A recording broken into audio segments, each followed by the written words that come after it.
ಎಲ್ಲ ವಿದ್ಯಾರ್ಥಿಗಳಿಗೆ ನಮಸ್ಕಾರ.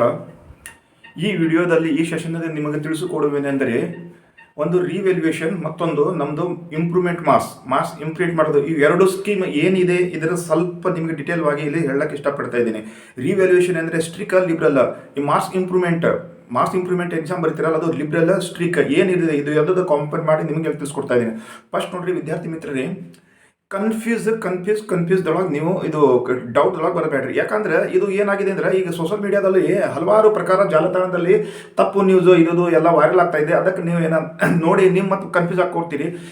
ರಿವ್ಯಾಲ್ಯೂಯೇಷನ್ ಪ್ರೋಸೆಸ್ ಏನಿದೆ ನಿಮಗೆ ಎಲ್ಲರಿಗೂ ಗೊತ್ತಿಲ್ಲ ಅಂದ್ರೆ ಮತ್ತೊಂದ್ಸಲ ಹೇಳ್ತೀನಿ. ಏನಂದ್ರೆ ಸ್ಕ್ಯಾನ್ ಕಾಪಿ ತರಿಸಬೇಕು ನಾವು. ಸ್ಕ್ಯಾನ್ ಕಾಪಿದೊಳಗೆ ನಮಗೆ ಎಲ್ಲ ಗೊತ್ತಾಗ್ತದೆ, ಎಲ್ಲ ಡೀಟೇಲ್ ಗೊತ್ತಾಗ್ತದೆ. ನೀವು ಬರ್ದಿರೋ ಸ್ಕ್ಯಾನ್ ಕಾಪಿ ನಿಮ್ಮ ಕೈದೊಳಗೆ ಬರ್ತದೆ. ಅದರಲ್ಲಿ ಅವು ಇವ್ಯಾಲ್ಯೂಟರಿ ಎಲ್ಲೆಲ್ಲಿ ನಿಮ್ಮ ಮಾರ್ಕ್ಸ್ಗಳನ್ನು ಕಟ್ ಮಾಡಿದ್ದಾರೆ ಅವು ಎಲ್ಲ ನಿಮಗೆ ಗೊತ್ತಾಗ್ತದೆ. ಅಲ್ಲಿಂದ ನಿಮ್ಮದು ಎಲ್ಲ ಪಾಸಿಟಿವ್ ನೆಗೆಟಿವ್ ಅಂತ ಗೊತ್ತಾಗ್ತದೆ. ಮತ್ತು ಆ ಸ್ಕ್ಯಾನ್ ಕಾಪಿದೊಳಗೆ ಮತ್ತೊಂದ್ಸಲ ಆ ಸ್ಕ್ಯಾನ್ ಕಾಪಿದೊಳಗೆ ನಿಮ್ದು 10 ಮಾರ್ಕ್ಸಿನ ಡಿಫ್ರೆಂಟ್ ಬರ್ತಾ ಇದೆ.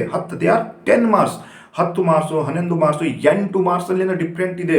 ನಿಮಗೆ ಬರಲೇಬೇಕು. ಅದು ಸ್ಕ್ಯಾನ್ ಕಾಪಿಯನ್ನು ನೀವು ಏನು ಮಾಡಿ ನಿಮ್ಮ ಲೆಕ್ಚರರ್, ಕಾಲೇಜ್ ಲೆಕ್ಚರಲ್ಲಿ ಒಂದ್ಸಲ ತೋರಿಸ್ರಿ. ಒಂದ್ಸಲ ಕ್ಲಿಯರ್ ಆಗಿ ಆ ಲೆಕ್ಚರಾದ ಒಪಿನಿಯನ್ ತೊಗೋಬೇಕು ನೀವು.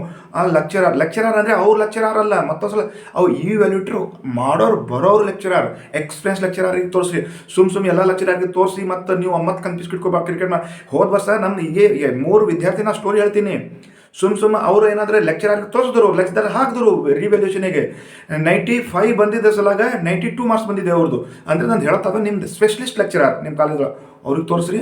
ಅವ್ರು 100% ನಿಮ್ಮದು ಏನು ಮಾಡಬೇಕು ಏನು ಮಾಡ್ತಾವ್ರು ಹೇಳ್ತಾರೆ. ಮತ್ತು ಮ್ಯಾಕ್ಸಿಮಮ್ ನಿಮ್ಮದು 1, 2, 3 ಮಾರ್ಕ್ಸ್ದೊಳಗೆ ರಿವ್ಯಾಲ್ಯೂಷನ್ ಹಾಕ್ಲಕ್ಕೆ ಹೋಗಬೇಡ್ರಿ. ಲೆಕ್ಚರ್ ಅಂದ್ರೆ ಭೀ ನೀವು ಇದು ನಿಮ್ಮ ಮ್ಯಾಗ ಬಿಟ್ಟಿದ್ದ ವಿಷಯ ಇದೆ. ಅಂದರೆ 10 ಮಾರ್ಕ್ಸಿಂದ 8 ಮಾರ್ಕ್ಸಿಂದ ಕನ್ಫರ್ಮ್ ನಿಮ್ಮ ಲೆಕ್ಚರರ್ ಕಾಲೇಜೊಳಗೆ ಹೇಳಬೇಕು, ಎಸ್ ನನಗೆ ಹೋಪ್ ಇದೆ, ನಿಮ್ಮ ಮಾರ್ಕ್ಸ್ ಬಂದೇ ಬರ್ತದೆ. ಅವ್ರು ಕಾನ್ಫಿಡೆಂಟ್ ಕೊಡಬೇಕು, ಗ್ರೀನ್ ಸಿಗ್ನಲ್ ಅವ್ರು ಕೊಡಬೇಕು. ಆಗ ನೀವು ರಿವ್ಯಾಲ್ಯೂಷನ್ ಹಾಕ್ರಿ. ಅದರ್ವೈಸ್ ಹಾಕ್ಲಕ್ಕೆ ಹೋಗ್ಬೇಡ್ರಿ. ಮತ್ತು ನೆಕ್ಸ್ಟ್ ಸರ್ ನಾವು ರಿವ್ಯಾಲ್ಯೂಷನ್ ಹಾಕಲ್ಲ, ನಾವು ಇಂಪ್ರೂವ್ಮೆಂಟ್ ಮಾರ್ಕ್ಸ್ ಮಾಡ್ಕೋತೀವಿ ಅಂತ ಇದು ನಿಮ್ಮದು ಸೆಕೆಂಡ್ ಸ್ಟೆಪ್. ರಿವ್ಯಾಲ್ಯೂಷನ್ ಹಾಕಲ್ಲ, ಇಂಪ್ರೂವ್ಮೆಂಟ್ ಮಾರ್ಕ್ಸ್. ಇಲ್ಲಿ ನೋಡ್ರಿ, ಇಂಪ್ರೂವ್ಮೆಂಟ್ ಮಾರ್ಕ್ಸ್ ಅಂದ್ರೆ ಕೆಲವು ವಿದ್ಯಾರ್ಥಿಗಳಿಗೆ ಎಲ್ಲ ಡೌಟ್ ಇದೆ. ಇಂಪ್ರೂವ್ಮೆಂಟ್ ಮಾರ್ಕ್ಸ್ ಅಂದರೆ ಯಾರಿಗೆ ಇದೆ, ಅದರ ಬೇಸ್ ಕಾನ್ಸೆಪ್ಟ್, ಅದರ ಬೇಸ್ ಪ್ರಿನ್ಸಿಪಲ್ ಏನಿದೆ ಅದರ ಇಂಪ್ರೂವ್ಮೆಂಟ್ ಮಾರ್ಕ್ಸ್ ಅಂದರೆ ಏನು ನಾ ಹೇಳಿ ಸ್ಪಷ್ಟವಾಗಿ. ಕೆಲವು ವಿದ್ಯಾರ್ಥಿಗಳೇ ಅಂದರೆ ಈಗ ನಿಮ್ಮದು 80 ಮಾರ್ಕ್ಸಿನ ಪೇಪರ್ ಇದೆ. 80 ಮಾರ್ಕ್ಸಿನ ಪೇಪರ್ ಅಂದರೆ ಇದು ಆ್ಯನ್ಯುವಲ್ ಎಕ್ಸಾಮ್ಗಳಿಗೆ ಎಷ್ಟು ಮಾರ್ಕ್ಸ್ ಬಂದಿದೆ ನಿಮ್ಮದು? ಕೆಲವು ವಿದ್ಯಾರ್ಥಿ 30 ಮಾರ್ಕ್ಸ್ ಬಂದಿದೆ, ಕೆಲವುದೇ 40 ಬಂದಿದೆ, ಕೆಲವಿಗೆ 50 ಬಂದಿದೆ. ಅವ್ರ ಎಕ್ಸ್ಪೆಕ್ಟೇಷನ್ ಎಷ್ಟಿತ್ತು? ನಮ್ಮದು 75 ಔಟ್ ಆಫ್ ಇಲ್ಲ. ಅವ್ರ ಎಕ್ಸ್ಪೆಕ್ಟೇಷನ್ ಔಟ್ ಆಫ್ ಇಟ್ಕೊಂಡಿಲ್ಲ ಅವರು. ನಮ್ಮ ಮಿನಿಮಮ್ 75 ಬಂದರೆ ಅಲ್ಲಿ 95 ಆಗ್ತಿತ್ತು. ಹೀಗೆ ಅವರು ಆಸೆ ಇಟ್ಕೊಂಡಿರು. ಈಗ 35 ಬಂದಿದೆ, 40 ಬಂದಿದೆ. ಆ ವಿದ್ಯಾರ್ಥಿಗೆ ಏನಿದೆ ಅಂದರೆ ಮತ್ತೊಂದ್ಸಲ ನಿಮ್ಮ ಮಾರ್ಕ್ಸನ್ನು ಇಂಪ್ರೂವ್ಮೆಂಟ್ ಮಾಡ್ಕೊರಿ ನೀವು. 35, 40, 50, 60 ತನಕ ಬಂದಿರೋ ವಿದ್ಯಾರ್ಥಿಗಳಿಗೆ ಅವರಿಗೆ ಓನ್ ಕಾನ್ಫಿಡೆಂಟ್ ಇರ್ತದೆ. ಅಲ್ಲ ನಮ್ಮದು ಏನಾದರೂ ಪ್ರಾಬ್ಲಮ್, ಮನೆದೊಳಗೆ ಪ್ರಾಬ್ಲಮ್ ಇತ್ತು, ಟೆನ್ಷನ್ ಇತ್ತು, ಪೇಪರ್ ಸರಿ ಹೋಗಿಲ್ಲ, ಏನಾದರೂ ನಮ್ಮ ಪ್ರಾಬ್ಲಮ್ ಬಂದಿದ್ದು, ಈಗ ನಾವೇನು ಮಾಡಬೇಕು, ಮಾರ್ಕ್ಸನ್ನು ಇಂಪ್ರೂವ್ಮೆಂಟ್ ಮಾಡಬೇಕು. ಈಗ 30, 40 ಬಂದಿರೋ ವಿದ್ಯಾರ್ಥಿ 75, 76 ಔಟ್ ಆಫ್ ತನಕ ನಮಗೆ ಮಾಡೋದು ಹೋಪ್ ಇದೆ ಅಂದ್ರೆ ಅಂಥ ವಿದ್ಯಾರ್ಥಿಗೆ ಇದು ಇಂಪ್ರೂವ್ಮೆಂಟ್ ಅಂತ ಎಕ್ಸಾಮ್ ಇದೆ. ಕೆಲವು ವಿದ್ಯಾರ್ಥಿ ಏನಂತಾರೆ, ಸರ್ ನನ್ನ 98 ಬಂದಿದೆ, 95 ಬಂದಿದೆ, ನಾವು ಮತ್ತೊಂದ್ಸಲ ಇಂಪ್ರೂವ್ಮೆಂಟ್ ಮಾಡ್ಕೋತೀವಿ. ನೀವು ಇಂಪ್ರೂವ್ಮೆಂಟ್ ಮಾಡ್ತೀವಿ, 97, 98 ಬಂದಿದೆ, ನೀವು ಇಂಪ್ರೂವ್ಮೆಂಟ್ ಎಕ್ಸಾಮ್ ಬರ್ತಾ ಇದ್ದೀರಿ, ಅದು ಕರೆಕ್ಟ್ ಅದ. ಅದು ಮತ್ತೊಂದ್ಸಲ 97 ಬಂದರೆ ಏನು ಮಾಡ್ತೀರಿ? ನಮ್ಮದು ಡಿಮೋಟಿವ್ ಮಾಡೋದು ಉದ್ದೇಶ ಇಲ್ಲ. ಓಕೆ, 1 ಮಾರ್ಕ್ಸ್, 2 ಮಾರ್ಕ್ಸ್, 3 ಮಾರ್ಕ್ಸ್ ಒಳಗೆ ನೀವು ಇಂಪ್ರೂವ್ಮೆಂಟ್ ಎಕ್ಸಾಮ್ ಬರೀಲಕ್ಕೆ ಹೋಗಬೇಡ್ರಿ.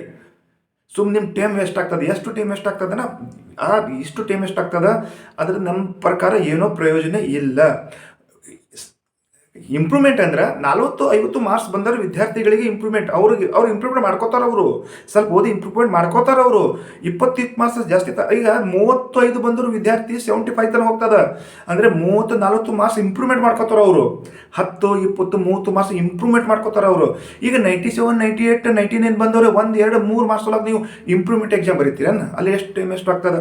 ಒಂದು ವೇಳೆ ನೀವು ಇಂಪ್ರೂವ್ಮೆಂಟ್ ನಿಮ್ಮ ಇಚ್ಛೆ ಇದ್ದರೆ ಬರೀರಿ, ದೇ ಆರ್ ನೋ ಪ್ರಾಬ್ಲಮ್. ಒಂದು ವೇಳೆ ಈಗ ನಿಮ್ಗೆ 95 ಮಾರ್ಕ್ಸ್ ಬಂದಿದೆ, ಈಗ ಇಂಪ್ರೂವ್ಮೆಂಟ್ದೊಳಗೆ ಹಾಕ್ತಾ ಇದ್ದೀರಿ, ಅಲ್ಲಿ 92 ಬಂದರೆ ಇದು ನಿಮ್ಮ 95ಗೆ ಕನ್ಸಿಡರ್ ಆಗ್ತದೆ. ಇದೊಂದು ನಿಮ್ಮದು ಹ್ಯಾಪಿ ನ್ಯೂಸ್ ನಿಮ್ಮ ಸಲುವಾಗಿ. ಈಗ ಸದ್ಯಕ್ಕೆ ಬಂದಿದ್ದು ಈಗ ನಿಮ್ದು ಅದೇ ಮಾರ್ಕ್ಸ್ನಿಂದ ಅಲ್ಲಿ ಕನ್ಸಿಡರ್ ಆಗ್ತದೆ, ಇದು ಕನ್ಸಿಡರ್ ಆಗಲ್ಲ. ಅಂದರೆ ನಾನು ಹೇಳೋ ತಾತ್ಪರ್ಯ ಅಂದರೆ ನಿಮ್ಮ 95 ಅಬೋವ್ ಇದ್ದಿದ್ದಲ್ಲ ಆ ವಿದ್ಯಾರ್ಥಿ ಟೈಮ್ ವೇಸ್ಟ್ ಮಾಡಬೇಡ್ರಿ. ನಂದು ಹೇಳೋದು ಅದೇ, ಟೈಮ್ ವೇಸ್ಟ್ ಮಾಡ್ಲಿಕ್ಕೆ ಹೋಗಬೇಡ್ರಿ ಅಂತ ನಂದು. ಅದೇ ರಿವ್ಯಾಲ್ಯೂಯೇಷನ್ ಸ್ಟ್ರಿಕ್ ಆಗ್ತದ, ಇಂಪ್ರೂವ್ಮೆಂಟ್ ಎಕ್ಸಾಮ್ ಸ್ವಲ್ಪ ಲಿಬರಲ್ ಆಗ್ತದೆ. ಇದು 1-2 ಮಾತು. ಅದಕ್ಕೆ ನೋಡಿರಿ ವಿದ್ಯಾರ್ಥಿ, ನೀವು ಯಾವ ಕ್ಯಾಟಗರಿದೊಳಗಿದ್ದೀರಿ, ನೀವು ಏನು ಮಾಡಬೇಕು ಏನು ಮಾಡಬಾರದು ನಿಮ್ಮ ಕೈದೊಳಗೆ ಬಿಟ್ಟಿದ್ದ ವಿಷಯ ಇದೆ. ನಂದು ಏನು ಹೇಳೋದಿತ್ತು ನಾನು ಇಲ್ಲಿ ನಿಮ್ಮ ಮುಂದೆ ಶೇರ್ ಮಾಡಿದ್ದೀನಿ. ನಿಮಗೆಲ್ಲ ಅರ್ಥ ಆಗಿದೆ ಅಂತ ಅನ್ನಿಸ್ತದೆ. ನೆಕ್ಸ್ಟ್ ಏನಾದರೂ ಅಪ್ಡೇಟ್ ಇದೆ ಬರುತ್ತದೆ, ಆ ಅಪ್ಡೇಟ್ ನಿಮ್ಮ ಮುಂದೆ ಹೇಳಕ್ಕೆ ಇಷ್ಟಪಡ್ತಿದ್ದೇನೆ. ಎಲ್ಲರಿಗೆ ಶುಭವಾಗಲಿ. ನಮಸ್ಕಾರ.